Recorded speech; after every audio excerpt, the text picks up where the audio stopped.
So, today is a sad day for me because my husband's first cousin, died. He was only 52 years old, I think, 53, from corona, just in 3 days. So this is why I'm always telling our immunity is very, very important, of course, and God. So we must improve our health because this corona is really crazy. So we just saw him the other day and now he's gone. So you just may excuse me a little bit. I'm not today in a mood, but I will answer all your questions as much as I can. And if I don't make it, we can I can answer the rest of the questions next week. Okay. So please just make sure you improve your health, improve your immunity, because only that way we can fight this pandemic. This is very scary. Okay. So let's start with the first question from Kel. I have cut down a lot of foods, dairy, carbs, sugar, spices for months, but my ulcers are not going. I feel desperate. Now, occasionally, I eat those foods and I'm not getting any better. I get so frustrating. So what exactly should I do to cure my ulcers and insomnia? So the good thing is that this can be cured. So that's a good news. The ulcer, the gastritis and ulcers are similar. Actually, the gastritis is damaged the mucosal lining of the stomach, but behind this mucosal lining, it's the muscle of the stomach. And ulcer is a deeper wound, so it's in the muscle, so it's prolonged gastritis. If you have longer time gastritis, so it becomes an ulcer, and that's why it takes longer time to heal. So it cannot be healed like just in a few months. It takes longer time to avoid all this inflammatory food and give the beneficial food. So give bone broth, like healing foods, like more soups too. So no spicy. I can see so no spices. And you said you quit dairy, carbs, sugar, yeah, spices. So also gluten is very important.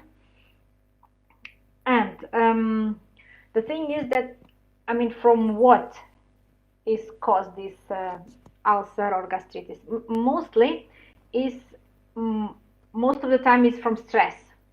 So if we have a busy life or stress for work, we when we are under stress, our body doesn't digest the food properly. So the liver is not functioning properly. It's not producing the enzymes, and the pancreas also, and the gallbladder. So if we don't have the things that will break down the food that in that case will not will stay undigested, and it can cause irritation. The toxins and the bacteria are not killed. So in this case, we create like a disbalance. And then the bad bacteria, usually the H. pylori, which is the major cause of the ulcers and the gastritis, they thrive, they multiply, they proliferate, they live into this mucosal lining, and they start to grow, and then they damage the other layer, which is the muscle of the stomach, and then it becomes a bigger wound, ulcer, and it takes a longer time to heal. It's not very simple. The thing is, what we can do, the good thing for the ulcers to consume is cabbage juice. It's healing. Licorice, honey, garlic. Garlic is very good it's the allicin in the garlic is killing the H. pylori, so it's very good to consume garlic. Turmeric, mastic gum, aloe vera is beneficial. It's healing the gut lining, the wall. Cranberry, dried rosemary is good. Flax seeds, oregano, then dark chocolate, all the berries, blueberries, strawberries, blackberries, and black olives. and the things that you must avoid, and this is for a longer period of time, and you shouldn't try if you don't feel better, so you shouldn't bring back the inflammatory food, and you will feel worse. So it takes a longer time and consistency.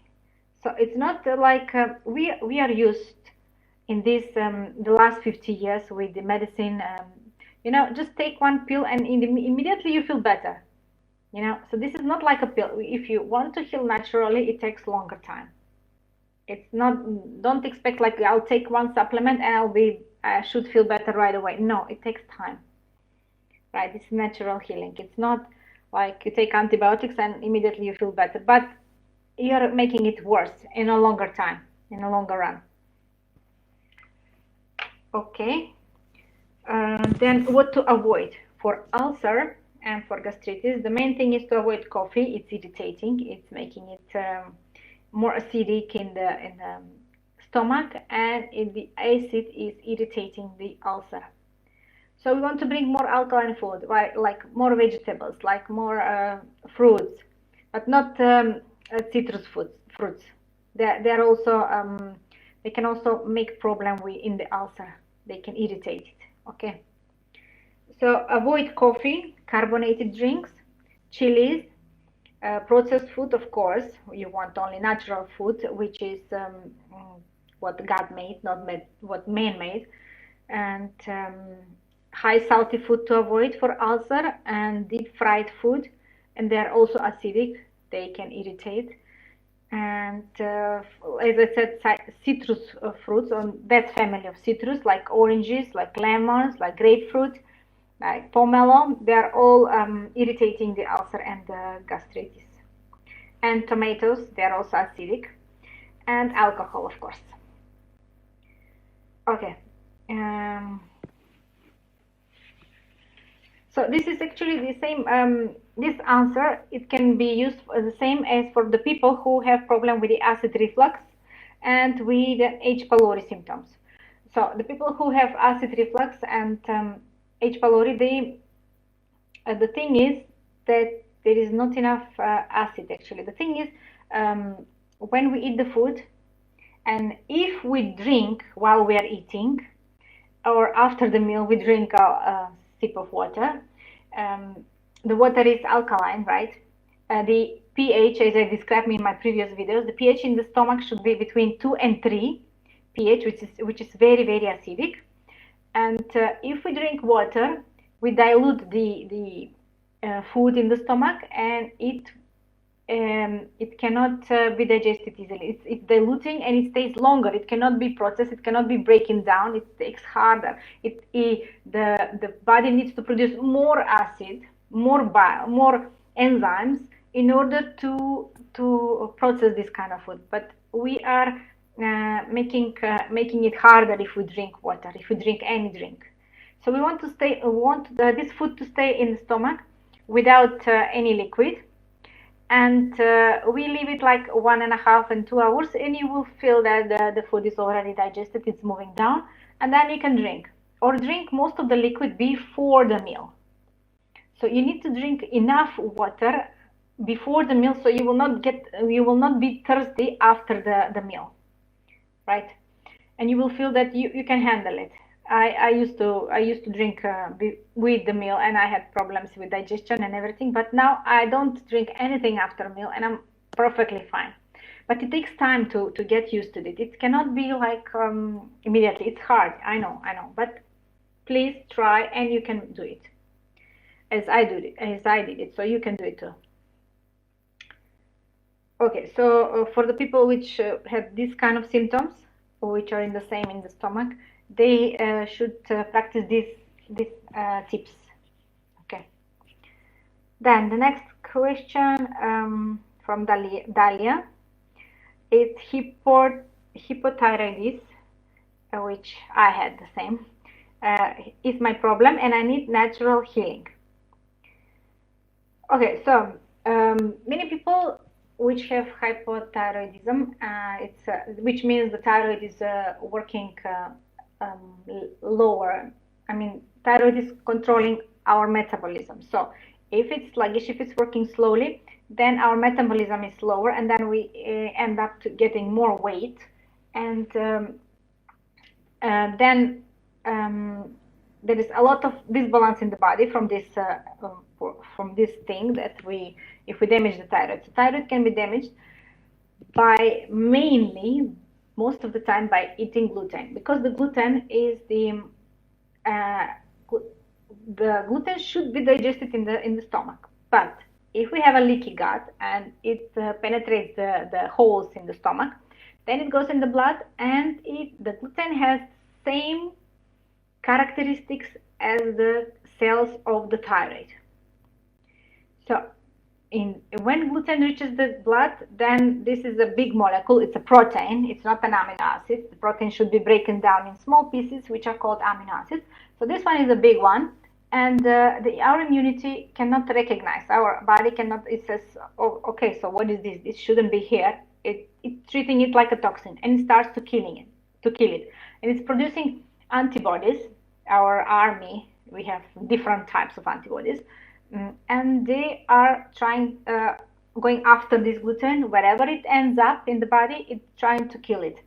Usually, when the antibody is trying to kill this kind of protein, it's killing the thyroid cells. It's get confused because they have same characteristics. It looks like the same, like each other. So most of the people, when they avoid gluten, they get better. But I know some people, they avoid gluten, but they consume dairy.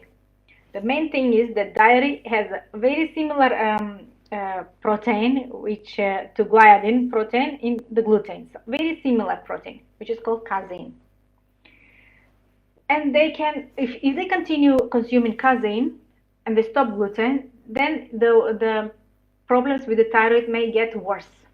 Okay, so if we're trying to heal, we must think of everything, what we need to avoid. It's not only one thing. As I said, it's not only one supplement. So if we take one supplement, that will not heal us. If we don't address the lifestyle, the healthy lifestyle, the healthy eating, de-stress and everything, if we don't address that and we just take supplement and we think we'll get better, it will not happen. Supplement is just to help us while we are addressing the rest of the thing, our whole lifestyle, changing our habits. The supplement is just to enhance, to boost our healing process. Okay, so they have also a place there. Yeah, for the hypothyroidism, I would suggest to test not only TSH. So TSH is the hormone which our pituitary gland is releasing. So this is a signal. So pituitary gland is releasing the signal. It's just giving instruction to the thyroid to produce T3 and T4. So if the TSH is higher, that means the pituitary gland is shouting, it's screaming, come on, produce more. And the thyroid, if it's damaged, if it's attacked from the antibodies, it cannot produce, right? So if the TSH, this hormone, is higher and higher, that means the thyroid is slower, it's working slower and slower, right? That's why if the TSH is higher, you know that your thyroid is under attack, and we need to find out what is attacking the thyroid, and we need to avoid that kind of food for a while until we heal the leaky gut, because everything begins from the leaky gut. Okay, so the test should be TSH, T3, T4, and the antibodies for the thyroid, which are attacking the thyroid. And those are thyroglobulin antibodies and TPO, antithyroxine antibodies. Okay, so these two types of antibodies will tell you if your body is attacking your thyroid. This is very important because I used to have them. And now I'm much better. My TSH is 1.9. It used to be 4.6, so it was above the. So now my pituitary gland is no need to scream and shout to the thyroid to produce hormones. It's working perfectly. I didn't take the thyroid medicine that the doctors were prescribing me, and that everybody, I think many people are taking, unfortunately. Okay, so let's go to Gabi. how to stop my hair from rapidly falling out while I try to get a hold of my gut issues. Yes, so the hair falling may be from can be caused from many issues. As I mentioned, the thyroid. Maybe thyroid is under a lot of stress. It's fighting something. It's trying to function to control the metabolism, but it cannot. And it has too many toxins to your body to clear up, and it's giving you symptoms that you are doing something to your body which your body cannot handle. So that's why it's like skin rashes, that everything, all the symptoms are actually that you're inputting in your body that something is triggering a symptom. And it depends where is your weak link. So somebody will have thyroid, somebody will have hair fall, somebody will have anybody where is your genetic link weak, right? Mine was thyroid. So hair falling, you can, while you're addressing the healthy issue, the changing your diet and avoiding all this inflammatory food, as I mentioned before, while you're doing that, you can sorry, you can take B complex vitamins, which are good for the hair, for the nails. Maybe you have heard, you know about that. So good B complex vitamins, take the maximum dosage. Maybe I don't know, my small pills, my maximum dosage is 2-3 times per day. So I don't know which brand you can take, but take the maximum dosage while you are healing the gut and addressing the whole other healthy issues, changing your healthy lifestyle. So that's number one. And yeah, maybe you need to help your body with the detoxification. So I think that there is detoxification process going on, and you need to absorb all the toxins and expel them. So the good thing is there are many binders out there to bind the toxins and expel, because the toxins can be reabsorbed in the colon and in the small intestines. You know, our body, together with the enzymes, they can be reabsorbed. So together with the water. And that's why it's good to take some binder during your detoxification. And that one is like bioactive carbon, clay, zeolite, and also to support the thyroid function, you can add some minerals, which is very beneficial for the thyroid, and those are selenium, zinc, and magnesium. So these are few of the supplements that are good to support your thyroid and to stop hair fall. So improve the detoxification, and take B complex to improve or maybe you can take like collagen, or yes, collagen, and this from the gelatin. Yeah, the gelatin. This is also from the connective tissue. This is good for the joints, for pain, for this kind of material in our body. Okay, so we go to the next question. Anushaka, it says, what is the most important thing for improving gut health? And the most important thing is to stop the inflammatory food. So we need to stop putting gasoline on the fire. So there is a fire there. So there is damage, you know, and we need to stop all the things that are damaging. So these are toxins, like we need to pay attention and focus more on organic food. I know it's expensive, but it's for your health. And our immunity, as I said, at this time, in this pandemic, it's very, very important. That's what I said. People are gone in 3 days, like my husband's cousin. So please, I know it's hard, but take small steps. Try avoiding first the first inflammatory food, and then the next and the third, and you will get used to it. There are plenty of recipes online without gluten, without dairy. There are a lot of recipes. So take small steps.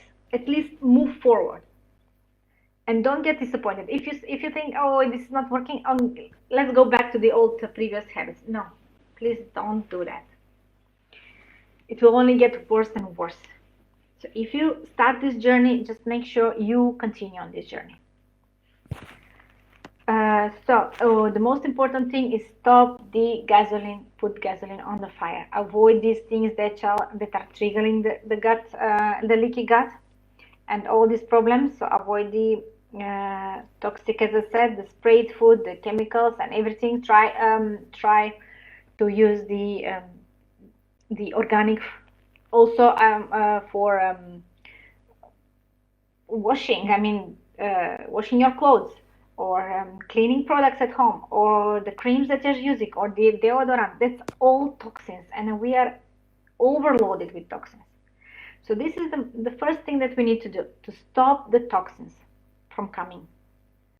At least how much we can. Start from one thing, and then next one after each other. You will succeed slowly and slowly.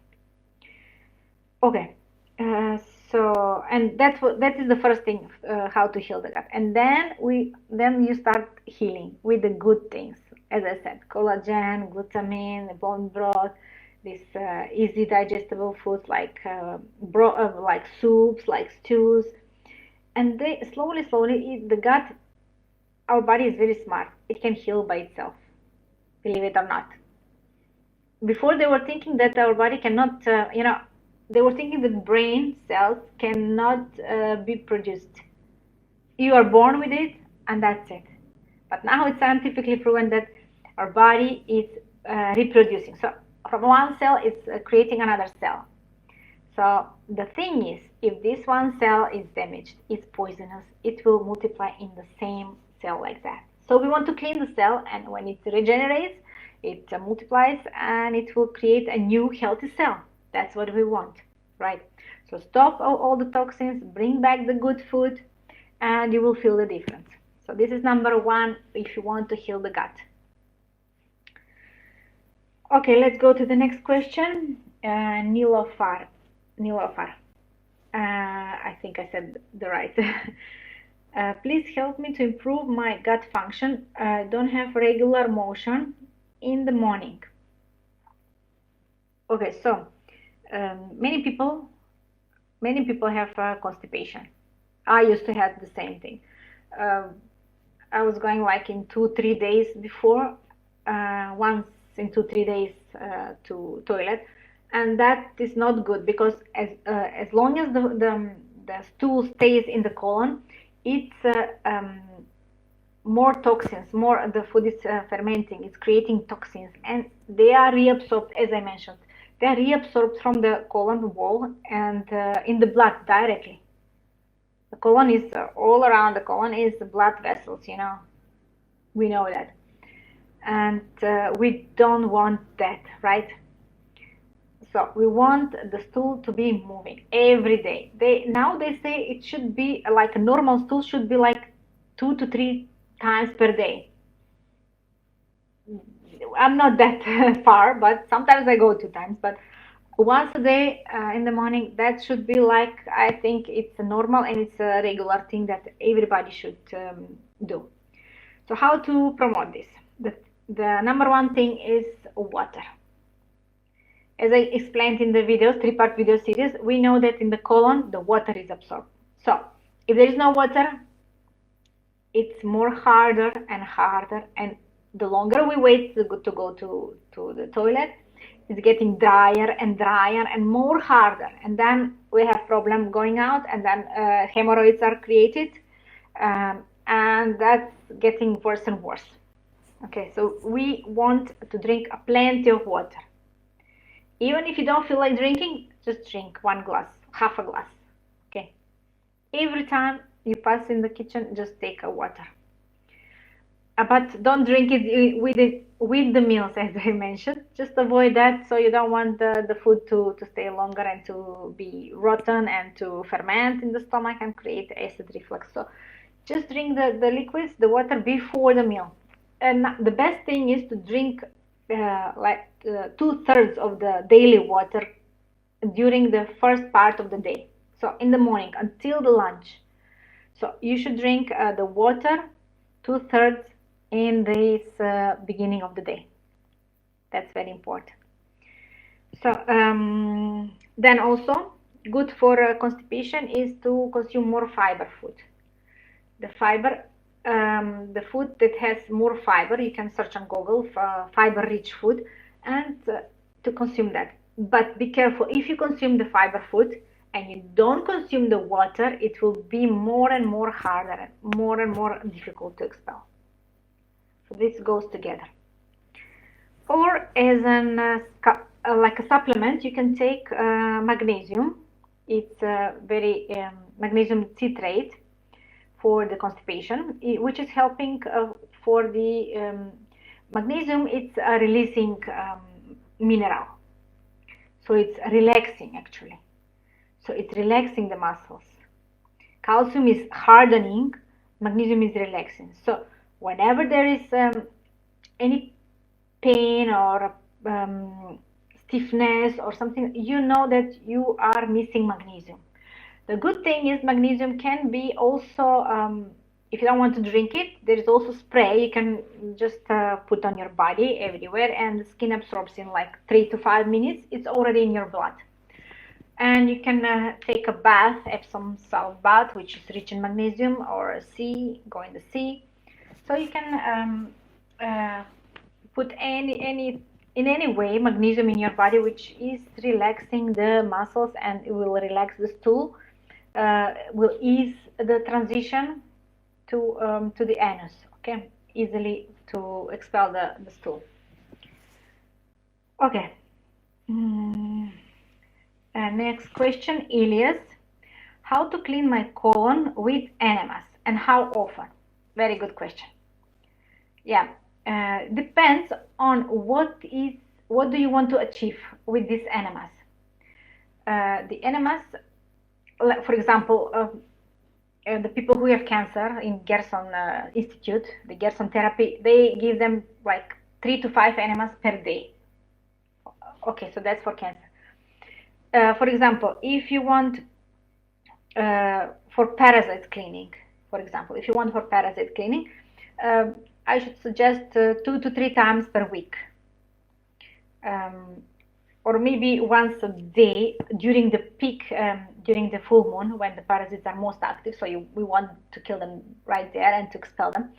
And that day is maybe every day.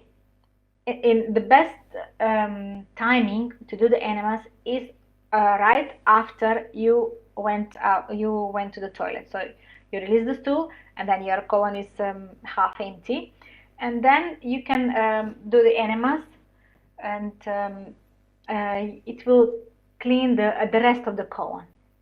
And I have been cleaning my colon from parasites, and you don't want to know what is coming out. You will be scared. I was scared first time when I see this huge parasite.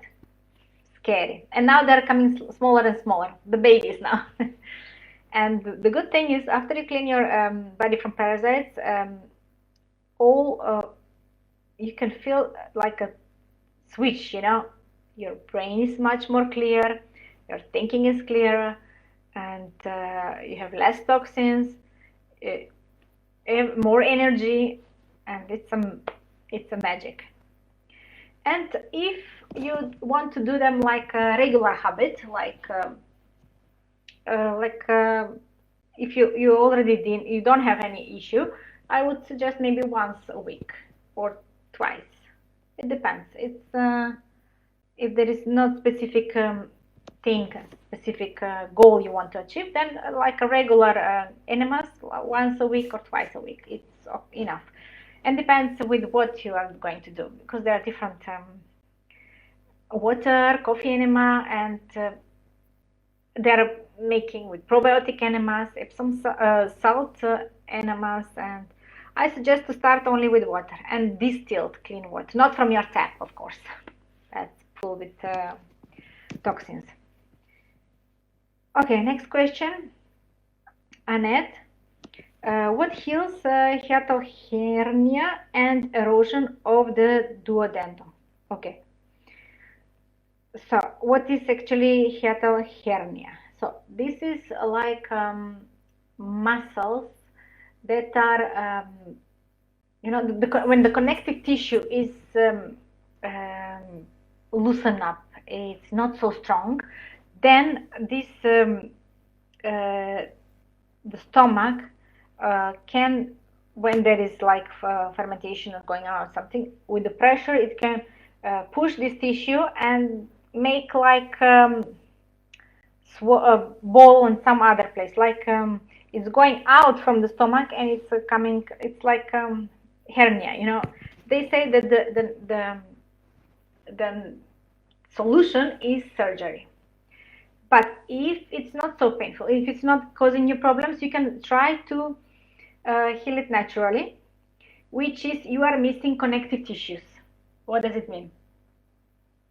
Are you vegetarian? Most probably, I assume.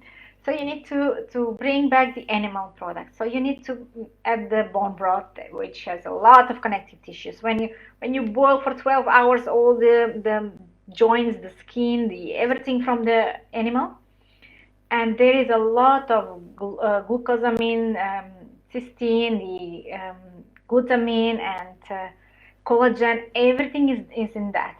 So you need to drink more bone broth and eat more animal products. I know maybe some people from a religious region, they don't want to eat animals, but many disease happens because we are missing these nutrients, and we need that. So this is a good start to eat more animal products. So eat the skin, of course, if it's organic. Don't eat if it's if the animal has been fed by antibiotics, or it has been fed by, I don't know, grains which were sprayed with chemicals. So only organic, please. Because then if we put these toxins, then we need to detoxify, and we burden our liver, which cannot handle all the toxins, right? We need to ease. Let our body heal itself. Just remove just stay out of the body, stay out of the way of the body, so it will heal by itself. Just we need to give him a little rest from everything what we do to our body. Let it heal. Okay, as I said, yeah, because if this hernia it's from the stomach, usually to the duodenum, and the duodenum is also damaged from this issue is actually same. All the foods that I mentioned about acid reflux, heartburn, everything should be you should practice. You should avoid like the foods which are fatty, fried food, tomato sauce, the acidic causing food, citric fruits, fatty acids, alcohol, chocolate, mint, garlic. Garlic is not good for this, although it's good for the as I said, for ulcers. It's good, but not for the hernia. And onion and coffee, and no water during meals. The same applies for this one. Okay, just focus more on connective tissues. That's what you need to strengthen all the organs to be much stronger, to hold it, not to, if any pressure comes there, so they will not let it go out or damage or deform. So you need more stronger organs. Okay, I hope I answered. If you have any questions, I will be Tapan. Hi Tapan, thanks again for the very best regards. Thank you. Please explain thyroid diet to kill bacteria naturally. As I said about the thyroid, thyroid is different, and the bacteria naturally, to kill the bacteria naturally is a different thing. So I already explained about thyroid. Please watch the replay. I'm explaining very well about the thyroid, how to fix it. And to kill the bacteria naturally, I always say, stop with the killing. We don't want to kill, because if we kill the bad bacteria, we also kill the good bacteria, and we don't want that. So if we are here, let's say, so we have the bad bacteria like this, and we want to kill it. No, we don't want to kill it. We want to starve them to death, and they will go down. And then we will bring the good guys, good bacteria, and then we will feed them, and they will control the situation. That's what we want. No killing. Because if we kill the good guys. We don't want that. Usually, antibiotics kill everything, the good and the bad. And actually, the bad are more resistant because they have two membranes. They are more resistant, and they survive most of the antibiotics. That's why they give you, okay, this is not working, let's give you another one. So you're killing more of the good guys than the bad guys. So, but if you want natural, herbs, antimicrobial for herbs, which are, I can tell you, it's oregano, clove, ginger, like that. So this is natural antimicrobial. It can reduce the bad guys. You can do that. Any recommendations for gas in the stomach? Yeah, I think I have another question. Now it's coming. Yeah. Let me see. Hernia I explained.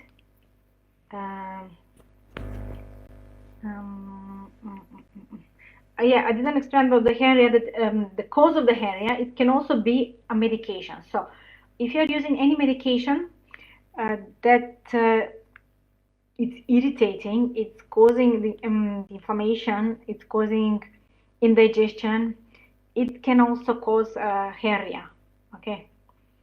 And also being overweight. So what you can do about the hernia, just be more active, lower the stress, change the medications if you can. And there is also one thing that you can do, if you can find in your area a chiropractic or a special massage, they know how to do the massage and manually fix that. But that's not certain that in every case it's successful, but it can help. It can help you. And I don't know. But I have been to massage for a stomach, and they know exactly where to touch and how to release all the organs, how to make them go in their place, back on their place together, They fix them, they're first they like divide them, they make them loose, and then they massage them and they put them in their place, in their order. I was 1 hour on a stomach massage. It was amazing. And there are people who knows how to do that. So you can search that, and maybe you can fix it in this kind of way. No need for surgery. Okay. About the bloating. Yeah, I will go to one more. I have question. Then I'll go to the bloating. Another question from Shekhzad. He says diabetic and gastritis. Okay, so the gastritis I already explained. This is from using NSAID, which are non-steroid anti-inflammatory drugs, which are like we use on everyday drugs, like I don't know, ibuprofen and analgin, I don't know, the Panadol. If we use this regularly, they are causing gastritis. And from gastritis, we can get an ulcer, and we want to stop that, not to get to that point, okay? So everything I explained about the ulcers, it's the same for gastritis. Yeah, the protective for gastritis is found to be bifidobacterium, and yeah, about the diabetes. So the diabetes can be caused different reasons. So it may be the body is, we know the diabetic, what is diabetes? It's too much sugar in the blood, right? So the sugar, we should have sugar in the blood, but not too much. It should be steady all day. And what's going on? When we eat, the sugar raises in the blood, like from eating carbs or any food. Sometimes the proteins are converted in sugar. Then from the pancreas is releasing a hormone which is called insulin. So insulin is a signal. It's signaling to the cells, going to the cell receptors to open the door and get the sugar inside the cell. Okay. So if there are two reasons can cause diabetes. Maybe the pancreas is not producing insulin. Maybe it's attacked by the antibodies by some food that we are eating, and I think that's type 1 diabetes. If the pancreas is damaged, it cannot produce insulin. Then they have to take a insulin tablet or injection, and because if there is a high sugar in the blood constantly, it can damage the eyes, it can damage all the organs. So we don't want too much sugar in the blood. We want the sugar to be steady all day, right?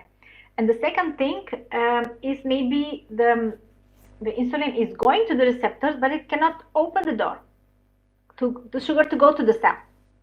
So this can be, the reason can be maybe the receptors are blocked with toxins. So detoxification is a must. Most of the diabetes 2 have the toxicity in their body. They need to detoxify first for the insulin to be working. And the next thing for diabetes is good to eat, of course, low sugar, no sugary food, and to eat more often and during the day and small meals. So to keep the sugar steady all the time during the day, and there will not be like rise and crash usually after the sugar is in the cell, all the sugar, and then again we need sugar and we feel tired, and right. So we want, if the sugar is constant, we will feel energetic and we will not need any medication. That's good. So low on carbs, low on sugar fruits, and low sugary fruits, and avoid bread, gluten, everything what I mentioned before, and avoid toxins. That's the most important thing. Yeah, as I said, if it's not treated, it can cause nerve damage, can cause eyes, kidney, and other organ damage. So the sugar can, so if it's an early phase, it's very good, we have to treat it. Better earlier than later. After it damages many organs, of course the organs can regenerate, but it's much harder and longer time. It takes longer time to heal that, all the body. Okay, so yeah, also the pancreas can be damaged from maybe some viral infection or bacterial infection from toxins, as I said, and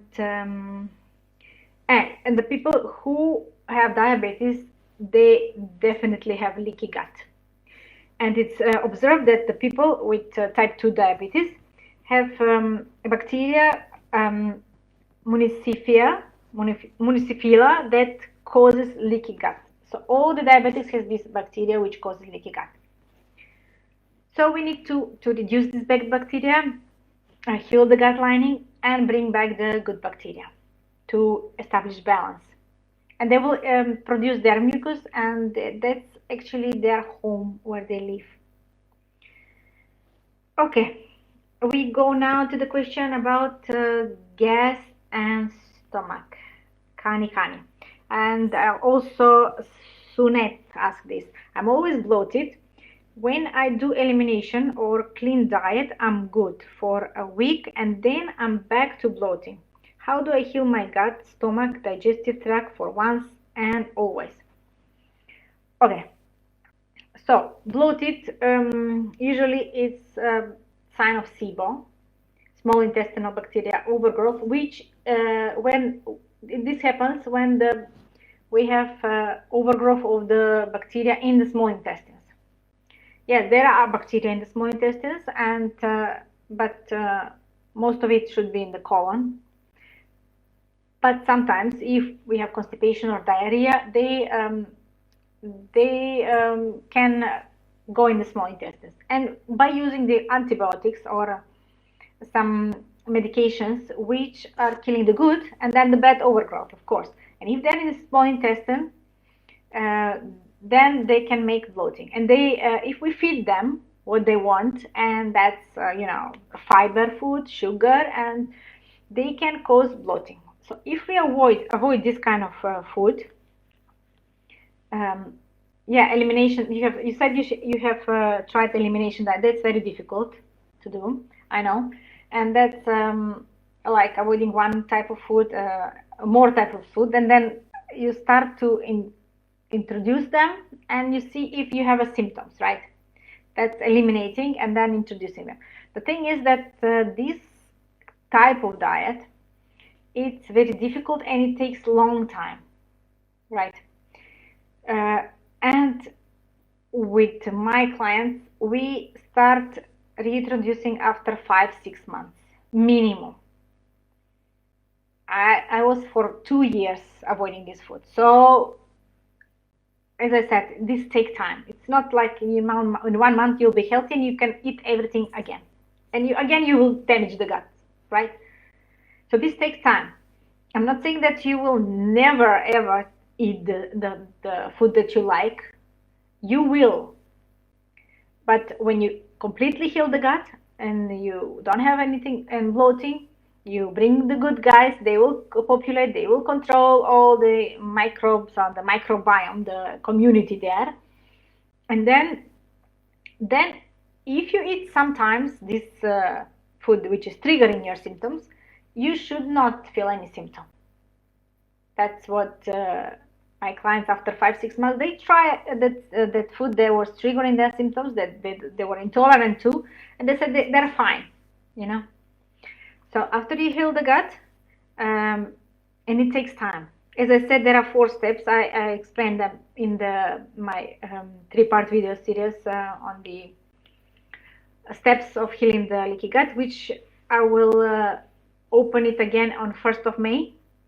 And whoever wants whoever didn't see it last time can watch it again, watch it here. I will post the link. And so there are steps in order to heal the bloating, the gut, leaky gut, and the whole body afterwards. So you can again incorporate the foods and don't feel any symptoms.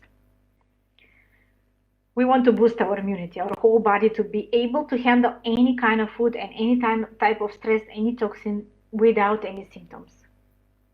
But it's not like you take one supplement and you will heal, right? It takes time, and it takes to follow the certain steps, as I said.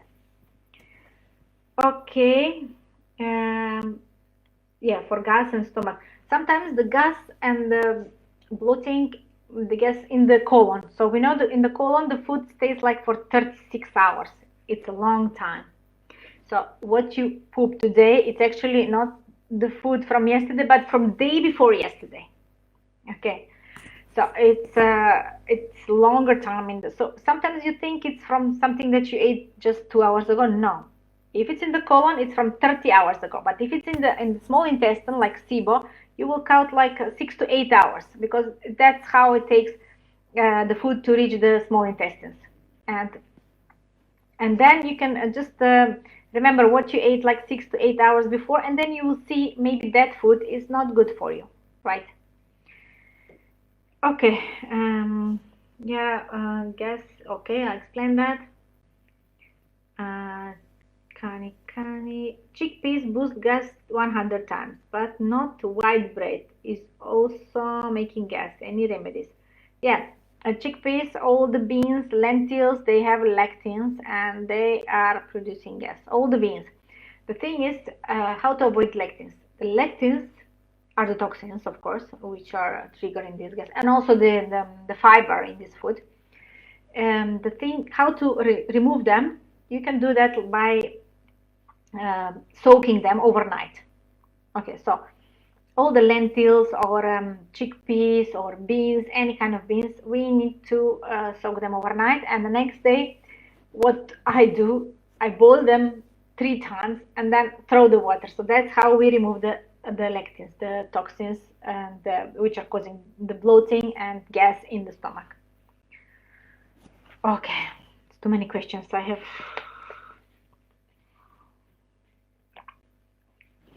You are all awesome. Great questions.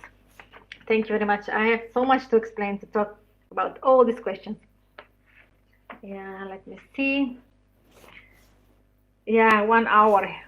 I will finish. I have 2 more questions, and I will finish. So for the next time, you can send me any questions you want. You can send me a message. You can send me an email, anything, and I will explain. Tova says, the thing I struggle with the most is knowing what to eat. Secondary is sticking to the plan. Great question. This was the most difficult question when I start my healing. What to do to eat now? Okay, avoid gluten, avoid dairy, avoid sugar, avoid coffee. And now what to eat? I didn't know what to eat. All right. Actually, I was eating very, very little. I lost a lot of weight that time because I was searching. I didn't know what to eat. And I want to invite you that in May we will have a GDS challenge, which is gluten-free, dairy-free, and sugar-free challenge. It will be for 3 days. It's a free challenge. And if you want to join, I will create a group, and I will post everything what you need to eat and to see how you feel, exactly what the recipes, the diet plan, everything for 3 days. And you will see if you can stick to that. Okay, because this is how we do it in the program, plus a lot of many other things, of course. It's not only the food. As I said, there is the stress, there is toxins, there is exercise, there are so many things important, and we cannot, if we fix only the one thing, we have to fix the other thing. It will not heal. I mean, the whole body needs the whole body healing completely. It's not only taking one supplement and you will heal. You must address all the things together. And I created it like a 5-week program, which is very like a shortcut for everything I was doing for 2 years, testing, trying this and that. So I gathered everything like a short step-by-step process, which gets results in such a short time, which is amazing. Okay, so let's see how who will join this challenge next month. Then Sanam says, I feel so lazy and a headache all the time. Okay, I know that we feel lazy, and when we feel lazy, we tend to stay at home and don't do nothing, and then we become more lazy, we gain more weight, and it's more difficult to start moving again. I know by myself, yeah, because when I gain weight, I will start exercising, then I will stop, then I get lazy, and then it's so hard to start again. The thing is, the body needs energy, and by eating the wrong food, we are getting more and more tired.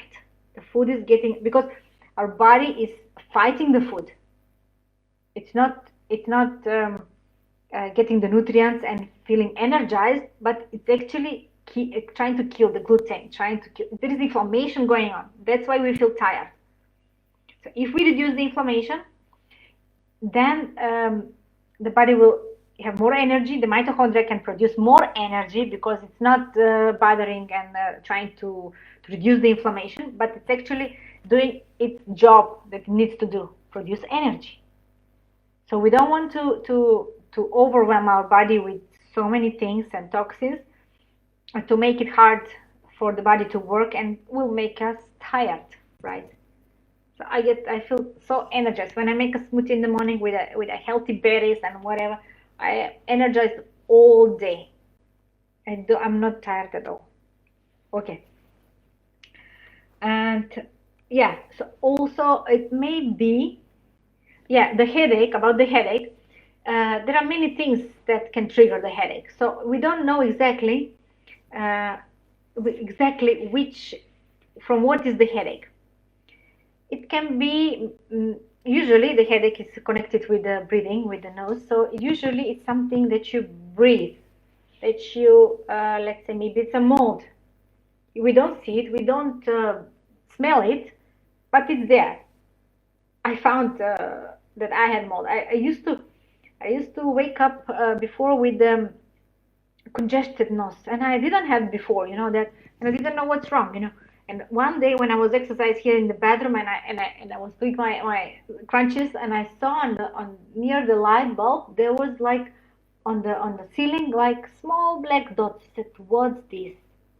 And immediately we called the maintenance. I told them, what is this? Please take out the light. And they took it out, and they take out also from the AC the membranes. And when he showed me what was it, it was a black and white mold inside. They cleaned it, everything. They sprayed with this I think tea tree oil. Please don't spray with chemicals. We don't want. And I gave him tea tree oil to wipe everything. It's antibacterial, it's anti-inflammatory, it's antimicrobial, everything. The essential oils are the best. So he cleaned it, and the next day I wake up just perfectly fine. So maybe it's, if you had a leakage maybe months ago in your apartment, just please check out all the holes. Maybe it's in the fridge, maybe it's in the behind the wardrobes, behind. Just check everywhere. Or if it's you live in a humid environment, just buy dehumidifier, which will take all the humidity. And because, and the thing is, the mold, if you have a Wi-Fi in at home, which everybody has nowadays, and the mold, when it's threatened by this Wi-Fi, like EMF, it feels threatened and it's producing more toxins. So it's more toxic environment to live in. Then the next thing you can notice, maybe you are using air fresheners. They're fragrances. Fragrances is a toxin. It's a not natural thing. Try to use essential oils like buy some dehumidifier and or this humidifier with the essential oils, which there are some which don't produce humid, but just the scent of the essential oils. If you want your room to smell nice, just don't use the humidifiers. And clean, of course, not with chemicals. Chemicals, you breathe them. Open your windows more often. Even if it's outside, I don't know, cold or humid or whatever, just for at least once a day for 10-15 minutes, I don't know, just to change the air. Bring plants in your house. They absorb all the toxins, and that's much more easier for your breathing problems. Okay, so these are some of the reasons which may cause a migraine, your headache, if it's a regular headache. I had headaches when I stopped consuming coffee, because my body was used to this stimulant, and I had for 3 weeks headaches. But now I drink now and then, and I don't have headaches. So I'm okay now with that. I can tolerate. Then, let me see. Sunette says, I have been on a very strong antibiotics. How do I repopulate my bacteria? I'm gluten and dairy intolerant. Yeah, I know. So antibiotics are killing also the good bacteria. As I said, how do you repopulate? Just make your own fermented sauerkraut. Make kimchi or buy from the store. And bring the good guys. That's good fermented. Or make your apple cider vinegar by yourself. That's from organic apples, of course.